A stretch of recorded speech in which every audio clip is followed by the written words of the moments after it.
everything we know, everything is from learning. We're not born with the ability to know what is right and what is wrong, but we are born with the ability to learn. We learn from our friends, we learn from our families, but most importantly, we learn from media, from films, from TV shows, but it has its own flaws, especially when it comes to women. Today, I will argue that the portrayal of women in media has a negative effect on women.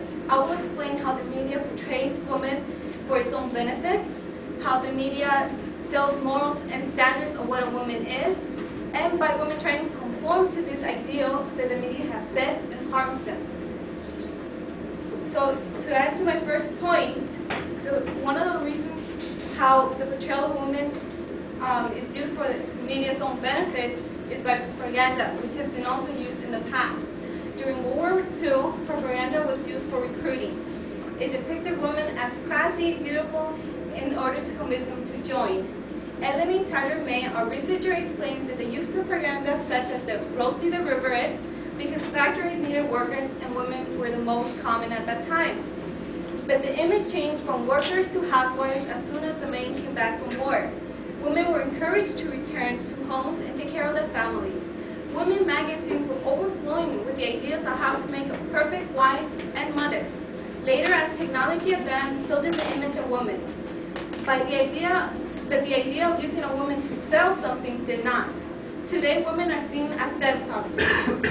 Tom Reinhardt and Jacqueline Lavier, editors of Sex and Advertisement, state that in the trade magazines, advertisers often use images of nude women to sell male-oriented or industrial products. Teresa Carrilli and Jane Campbell, writers of Women and the Media, also state that the commercials treated Indian women as objects of the male gaze. An example that was given was one advertising served mouth freshener, where a woman was being seen by all the men in a college, and the camera showed her going from her leg to her hip. It also depicted how the served mouth freshener allowed the least attractive guy to get the girl. The media shows women with little or no clothes most of the time. They use the body of women to sell something to consumers, but as they do, an idea of what the perfect woman is also created. Which leads to my second point. The media sells morals and standards of what women should be. Because we see it in films and flyers, our society has accepted the image of what the media has given as the ideal woman.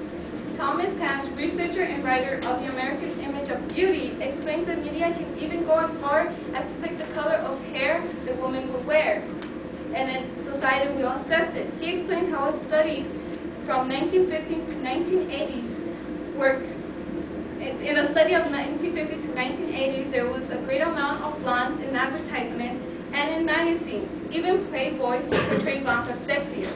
The study also showed that 84% of women thought the men preferred blonde-haired women, while in reality, 35% of men interviewed preferred blondes.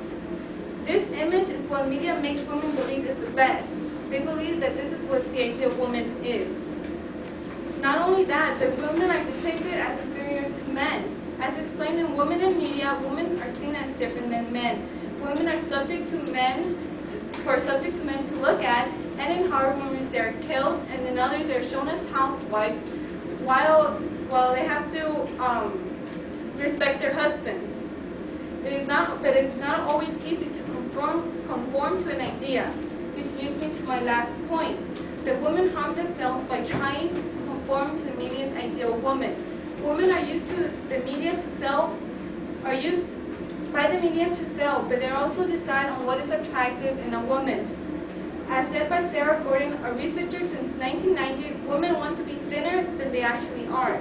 While doing a study, they found that women were asked to pick what size they thought was attractive, what size they thought men would be attracted to. And both picked the slimmest one of all. This shows that their self-esteem is lowered because they try to compare themselves to others as well as models. Sarah Gordon also states that by comparing themselves, it shows how their self-esteem was lowered, and that someone went on dieting, and by going on dieting, someone to a dieting that was fed for beef, and well, they were not. It also caused health issues and shows that their self-esteem is low. The media might have started just using women to sell, but society has accepted them and has become the idea of what a woman should look and how she should act.